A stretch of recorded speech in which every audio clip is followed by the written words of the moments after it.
Hello everyone, welcome back to D Squared Stories, an audio fiction podcast bringing you short serialized weekly stories. Today, we are going to be getting into Chapter 4 of The Heroic Adventures of Everyman. As always, without further ado, let's get into a quick recap and get started. Last time, Bluebird and Everyman teamed up to fight Lavender Leper, a woman with the power to punish lies with debilitating skin conditions. In the aftermath of the fight, Bluebird revealed that he had been keeping his identity a secret from even his girlfriend. Everyman found this odd, as he had no secret identity of his own. Lavender eventually arrived at Blue's house and confronted him and Maureen. After she nearly incapacitated Everyman with irrational numbers, Bluebird had no choice but to reveal himself to defeat his enemy and save his love. The two got engaged as Everyman carried off the villain to the station. However, the next day, Bluebird found Periwinkle Pirate, a former Hero Corporation employee, expelled for attempting to destroy a Union drive. He revealed to Blue that he woke up with an injection mark that seemed to fully cancel out his powers, but no one wanted to investigate it. Chapter 4. Enter Red Racer. "Your son is just having a challenging time, Mr. and Mrs. Ito," the teacher said. "He's been having an incredibly challenging time since the second grade. I think he might just be stupid," Mr. Ito said. "Excuse me, you shouldn't talk like that. I think part of his developmental issues stem from..." "His developmental issues have always been there. He's always been a scrawny boy, less quick, shy," his mother said. "I don't think he would even have learned how to read without his comic books." "Well, have you tried leaning into those interests, using them as a motivator or incentive?" "He should just be good at things because that's what you're supposed to do. I don't know why he has to be such a screw-up. None of our other kids were." Outside the classroom, a boy with a red coat and red scarf sat. The walls were painfully thin, but not that it mattered. None of this was new information to him. If anything, there was far less profanity this time than there had been previously. If he was being honest with himself, though, it hurt more to hear it in such a relatively calm voice. It felt more premeditated. There was no excuse, as flimsy as it might be, that these were just things said in the heat of passion and anger. The young boy, Satoshi Ito, gripped the scarf carefully in his hand as he sat there. In present day, Red Racer gripped the same scarf as he walked down the streets towards his destination. In many ways, things had changed since those days, but in others, they remained the same. Red stopped inside. Shortly after, he was caught off guard by noticing an electric vehicle that had crept up on him due to having no engine. The window rolled down, but Red kept walking and did not even bother to confirm who he knew it was. "Hey there, Red Racer," Everyman said. "It's been a while since I've seen you at HQ. I was hoping to catch up with you. You know, I have had some bonding experiences with the other members of RBG. I thought we could take a mission on. I heard a ways over there's a guy who can take control of people's bodies by putting his thumbs in his ears." "That sounds like an arbitrarily stupid set of powers," Red said. "Not interested. You can hijack my team from me, but I don't have to stomach being around you." "Red Racer, I'm not trying to hijack your team. I'm just trying to get to know all of you better and help you be the best heroes you can be." Everyman with incredible ease parallel parked his car along the street. With equally stunning grace, he left his car, grabbing just the right amount of change for the meter, and put it in. Red rolled his eyes and tried to pick up the pace, but Everyman's stride was just too gallant and long. Red found himself growing frustrated with him doing everything with such aplomb. "You know what I think my problem with you is?" he said.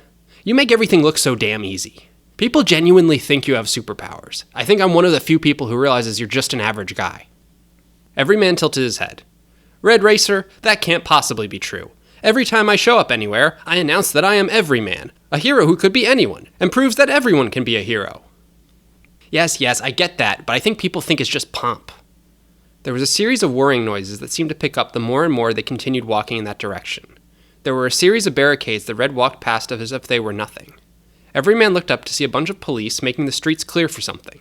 The closer they got, the more he noticed mechanics running about and people with maps of the city getting something prepared. He turned to Red. "What's going on here, Red Racer?" he asked. Red walked towards a series of people all huddled around what looked to be a starting line. There were several different race cars lined up at the start. "It's a Formula 1 race. I'd think someone as observant as you would have picked up on that by now."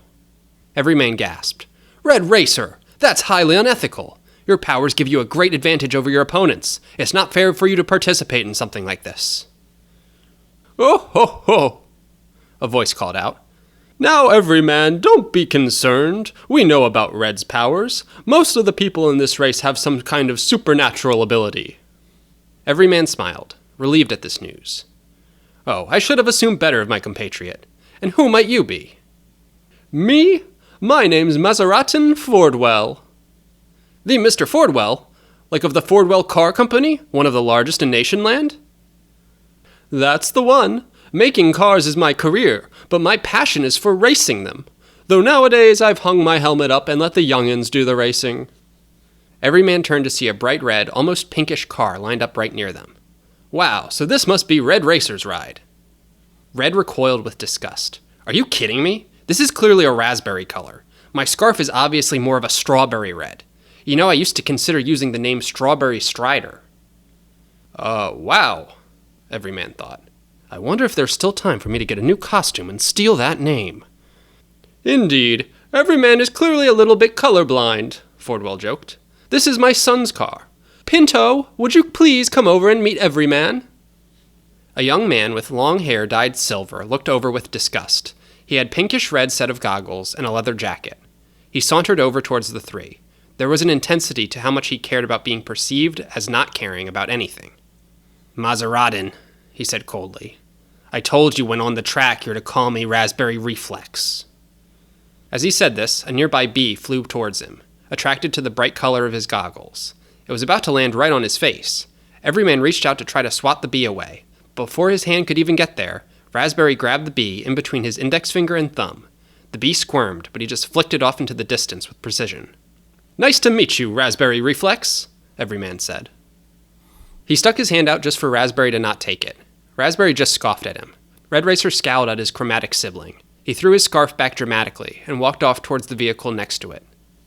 Everyman eventually pulled his hand back and caught up with Red as he got into his car. You don't have to stick around, Red said. This isn't even the main event. This is the qualifier for the big race tomorrow, where they're going to shut down even more of the city.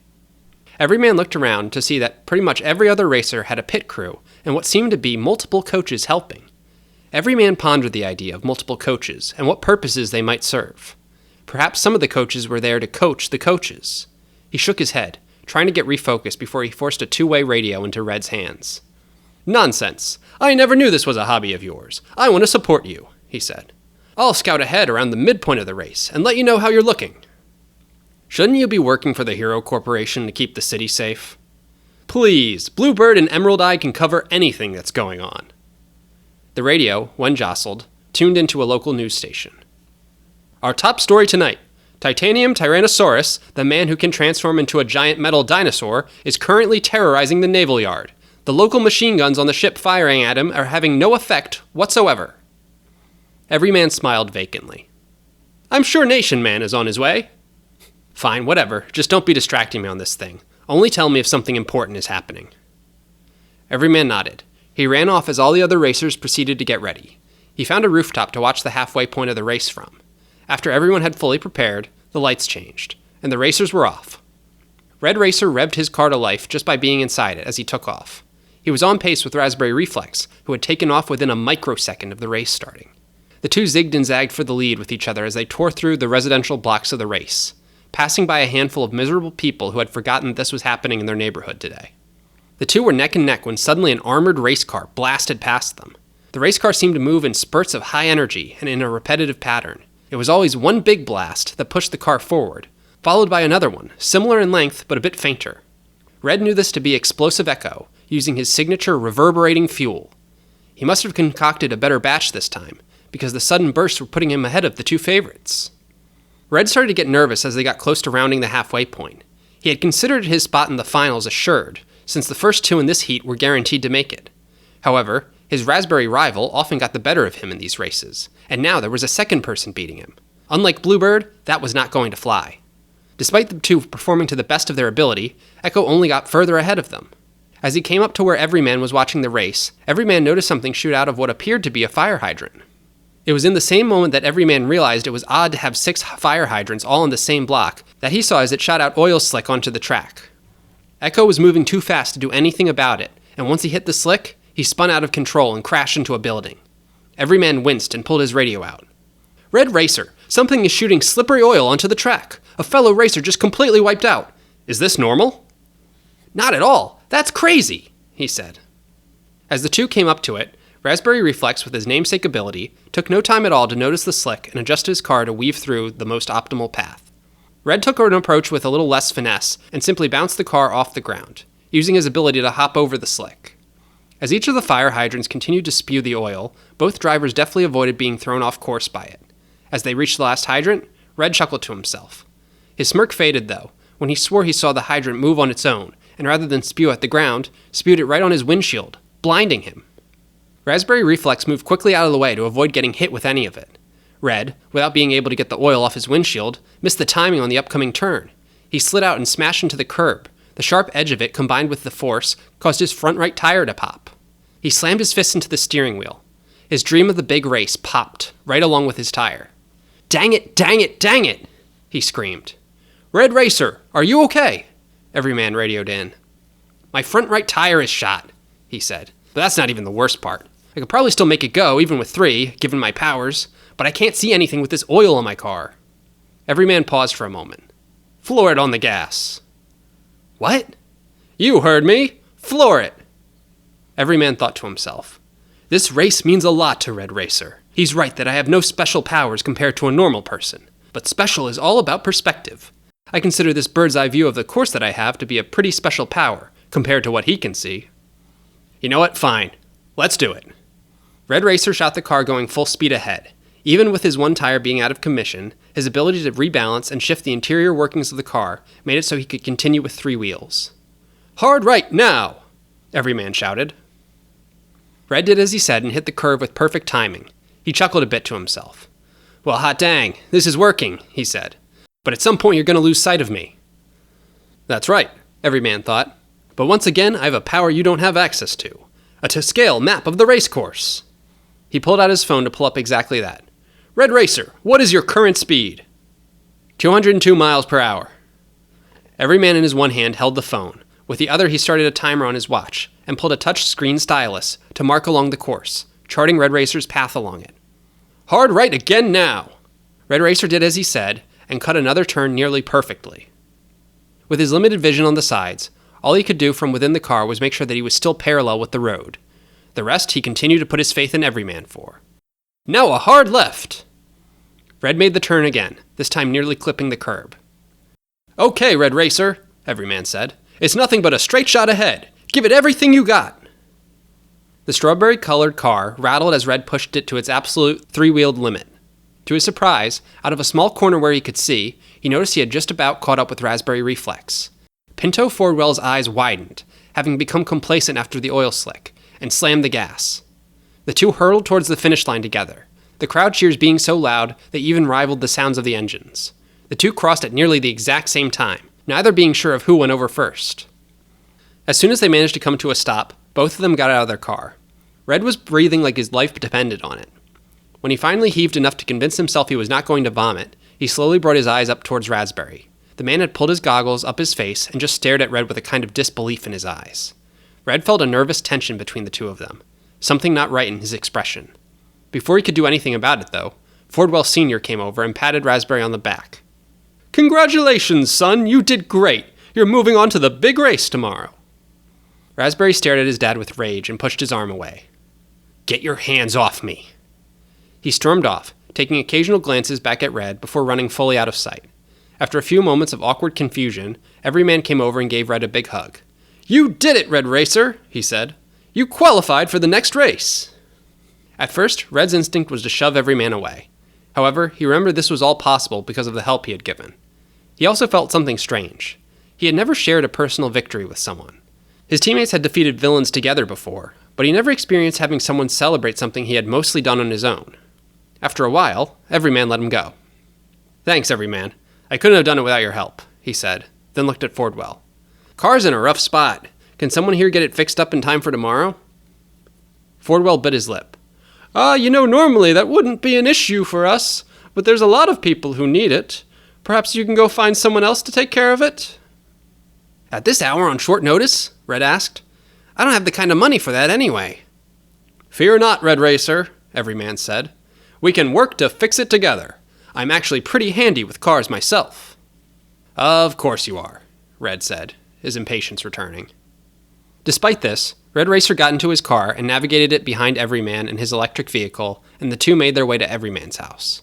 Everyman opened up his garage and let Red pull into it. Everyman began to whistle as he popped the hood of the car to inspect if there was any damage underneath. "Whew," It's been a long time since I worked on something with an engine, he said. Might have to reference a few documents. You can go ahead and change the tire in the meantime. And by documents, Everyman thought, I mean I'm going to pull up a video on the internet from a middle-aged man who explains what I should be looking for. Red stared, looking at the backup tires that came with his vehicle. I don't really know how to do that. What? He asked. Your powers are all based around things with tires. What do you mean? I just take it to a mechanic if it has issues. With my powers, I can make cars run fine on 3 tires, make a motorbike with bad brakes come to a halt by throwing it in reverse. Nothing a car has ever had an issue with was enough to make me have to fix it then and there. Everyman shook his head. You're limiting yourself, Red Racer. If you learned more about how pieces of cars work, you would expand your powers even more. Here, watch this. Everyman demonstrated step by step to Red how to change a tire. He had just recently had a flat and had to watch a video on how to do it, so it was all still fresh in his mind. When he was done, Red lightly tapped on the tire and it spun faster than he ever thought he could spin it before. See, Everyman said, knowing the inner workings of something helps you learn how to move it. This car is a complex machine made up of tons of other little things, not that significant on their own, but they come together to work all towards a common goal. Kind of like our society. Plus, it's just good to know how to change a tire. I'm a little surprised your dad wouldn't have taught you. Red scoffed. Ha! My dad. He paused for a moment, scowling angrily off into the distance of Everyman's garage. My dad thought I was a failure by the time I could walk and talk. I was so below average, and to a man with otherwise above-average children, I was next to useless. I could never be enough for my parents. I wasn't smart, I wasn't strong, I wasn't funny or likable. Everything about me was pathetic. Red sighed. He paced himself to avoid having to fight back tears. Growing up, my friends were comic books. I wanted to be a superhero. Then one day, that chemical outbreak affected me, and I finally got my wish. I had superpowers. I was so ecstatic. I ran straight to tell my dad what happened, and you know what he said? I'll never forget it. Everyman stood silent, sympathetically looking on and letting him continue. So you can drive a car. Anyone can do that. Even your superpowers are below average. That's terrible, Everyman said. Your powers are not below average, and even if they were, that wouldn't stop you from being a hero. It's not your powers that make you a hero. Red shook his head in frustration. They are stupid powers. I'm not a superhero. I'm coming to accept that. But I thought if maybe I could win this race, maybe I could at least prove I'm good for something for once. Be someone's hero in some other kind of way. Everyman nodded. Well, let's get back to it then, hero. This car won't fix itself. Red nodded. He smiled a bit, appreciating Everyman's moving straight into action rather than trying to give him any platitudes to cheer him up. In reality, Everyman also remembered that he promised he would make dinner tonight, and realized he was on a tighter timeline than he had thought. The two toiled until late into the night. Everyman was showing Red all the various parts of the car that needed tuning, beyond just what the damage was. At one point, Everyman announced that he needed to get some parts. A conspicuously dinner prep length of time, 2 hours later, he returned with a package of parts that were still in the package that they were rush-ordered to the house in. In reality, he had prepared dinner and served it to his wife, who had just gotten home. Sharon worked as a therapist, but did a lot of pro bono work at prisons. Coincidentally, she had just gotten back from a session with Lavender Leper, who was making a major breakthrough thanks to her. Everyman set the parts down on the bench. Red found it oddly suspicious that they really did not end up using any of them, but put it to the side as they managed to make all the repairs and tweaks to the car as needed. The two both got the sleep they could and made it bright and early to the expanded racecourse the next day. Fordwell came over, clapping his hands together. Red, nice ride! If I didn't know better, I would think it was a brand new whip. Thanks. Everyman does know a thing or two. Or at least he knows where to find a thing or two on the internet. And where is Nationland's new favorite hero? He's already taken his spot up on the course, waiting to cheer me on. As he said this, Red craned his neck over to look at Raspberry, talking with some of his crew. He caught a suspicious glance from him, before he went back to acting like he was looking at nothing at all. Red lightly gritted his teeth before getting his vehicle ready for prime time. All the racers lined up at the starting line. The lights changed, and they were off. Just like last time, Red Racer and Raspberry Reflex vied for the lead, significantly ahead of the rest of the pack. The two weaved in between each other, vying for a solid lead, but neither of them could hold it for very long. Red Racer flipped his radio for Everyman. Any sign of anything suspicious? He asked. Nothing yet, he said. I'm tapped into the Hero Corporation security cameras, and so far nothing's out of the ordinary. Got it. Keep me posted. Everyman continued to scan the cameras. Red continued vying back and forth with Raspberry. The race was rather usual until they got around 2/3 of the way of the course, right to the point where Everyman was. Everything's still clear, Red Racer, he said. I see nothing on the ground. That is really strange, Red said. I agree. He scanned the other buildings with his binoculars. He saw nothing out of the ordinary until he saw someone else on a rooftop across from him. He raised his eyebrow, noting who it was. Then his eyes widened. Red Racer, we have a problem. As Red rounded the corner, before he could even say anything in response, he saw someone launch a small rocket at the rooftop that Everyman was on. The blast shattered the top of the building as it started to cave in. Red, in a panic, spun his wheels to a stop and slid around. Raspberry quickly passed him, but also made his car stop shortly after. Red got out of his car. Everyman! I'd watch out for yourself if I were you. Red turned around to see Maserati and Fordwell flying in the air on a jetpack, holding a rocket launcher over his shoulder, pointed at him. He fired the rocket. Red quickly jumped onto his car, putting it in reverse as fast as it could go, and then positioning himself behind to avoid any debris from the blast. When the dust settled, the entire road had a crater in it that was nearly untraversable. Red scowled, but his expression softened when he noticed, out of the corner of his eye, Everyman parachuting down right near him. You're okay, he said. Of course I'm okay, he said. Maserati and Fordwell, what is the meaning of this? Are you some kind of supervillain with rocket-based abilities? Fordwell twitched his eye. No, you buffoon! I'm just a prick with billions of dollars to my name who can afford fancy technology, and I'm not going to let some D-tier hero upstage my son. Dad, stop this. Raspberry Reflex was out of his car now and staring angrily at his father. I don't want your help. I want to prove myself based on my own skills. Silence, Pinto! You don't know what you're saying. Raspberry kept going closer and tried to knock debris into the crater with his feet to allow for a clear path through the street for Red's car. He jumped backwards as flames shot from the flamethrower on his father's wrist. The rest of the cars started approaching in a group towards the crater. Fordwell grabbed a joystick from his wrist, and suddenly, one by one, little remote-controlled cars with explosives attached to them all locked onto the cars. He hit the detonator, and they all went up in flames. We gotta stop this guy. We sure do. Do you think you can fling me at him from the hood of your car? Red nodded, ignoring the evident safety risks of this. Yes, I can. Everyman got on top of Red's car, but before he did, he handed Red something and nodded. Red spun out wildly, having Everyman hold on for dear life. Fordwell started loading another rocket into his rocket launcher. Before he could, though, the car flung right up and tossed Everyman with great speed directly at him. Everyman grabbed onto Fordwell, causing him to drop the rocket and launcher. The two grappled with each other as Fordwell desperately tried to use his flamethrower on Everyman. Down below, Red backed up and got a high-speed start as he bumped the car up into the air and over the crater. Raspberry looked on in shock. Thinking for a moment, he had gone back to focusing on the race. In this position, with only a third of the race left, there would be no way for him to catch up. However, instead, Red slammed to a stop, got out of his car, and handed something to Raspberry. It was one of Everyman's throwing knives. I'm guessing he meant this for you and not me, he said. Probably would have said something like, good heroes work together, or anything else corny if he had the time.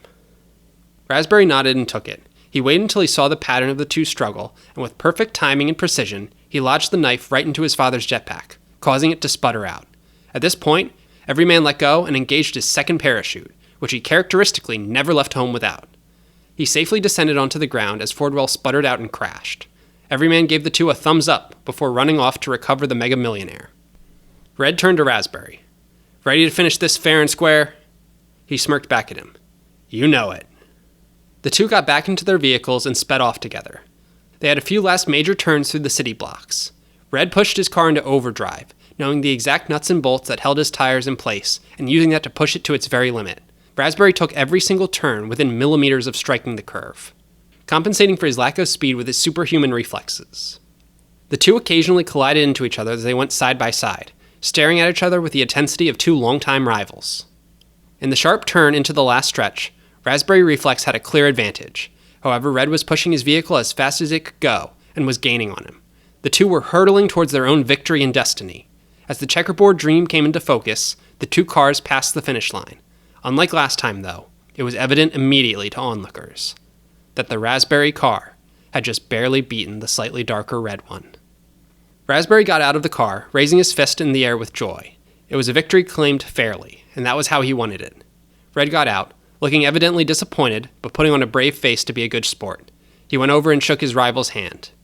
"Congrats, Raspberry Reflex." Raspberry nodded graciously. "Thanks, Red. Sorry about my old man. You're lucky to have someone as capable as Everyman having your back." "I sure am," he said quietly. He then walked off. Everyman quickly ran up and through the crowd. He patted Red on the back and smiled. "You did great, Red Racer. I'm proud of you," he said. "You did the right thing, making things fair. Second place is nothing to scoff at, and you'll have other chances to win." Red shook his head. "No, I'm done racing," he said. "I think I'm done with Hero Corporation, too. I think it's about time that I accept I'm just not that talented. I'm not a hero, and I never will be." He walked off, and Everyman tried to follow him, but he was engulfed by reporters asking about the race and about the apprehension of the entrepreneur. At Cityville Maximum Security Prison, Gray Grudge rattled his rocky fists against the bars of the reinforced titanium cell. "Can you please stop making that noise?" Violet Violence asked. She was in an airtight glass unit, filled with plants to give her just enough oxygen to sustain herself, while letting none of the particles have any way of getting free. "Settle down, you two. We're family, and family shouldn't fight with each other," Black Biker said. His hands were gloved and bound, so that his fingertips had no way to touch anything to manipulate gravity. All of a sudden, alarms started going off in the prison. Flashing bright red lights went off throughout the cells. There was a commotion, and the sounds of surprised screaming coming from the guards. The cell doors for all three automatically opened. They heard someone busting down the door. Violet freed Black's hands as they approached to see who their savior was. "Ha! I appreciate the jailbreak," he said, "but don't get the wrong idea. The three of us work for ourselves. Just because you freed us won't make us loyal to you." The door caved in, and Black Biker's face suddenly changed to be a somber one. The large muscular figure levitated into the room before them. The black flag with the crescent moon, the symbol of Nationland, was plastered right on his chest. He stared menacingly at them. "I don't know if we got properly introduced the last time we met," Nation Man said. "I'm hoping to take some time to correct that now." Thank you so much for listening to this chapter of the Heroic Adventures of Everyman. If you enjoyed, please rate the podcast, give it a like on YouTube, or share with someone else who you think might also enjoy. You can stay up to date with the Heroic Adventures of Everyman by following us on social media. That'll be D2 Stories on just about any of the major platforms. Thanks again for listening, and I hope to have you listen again next week.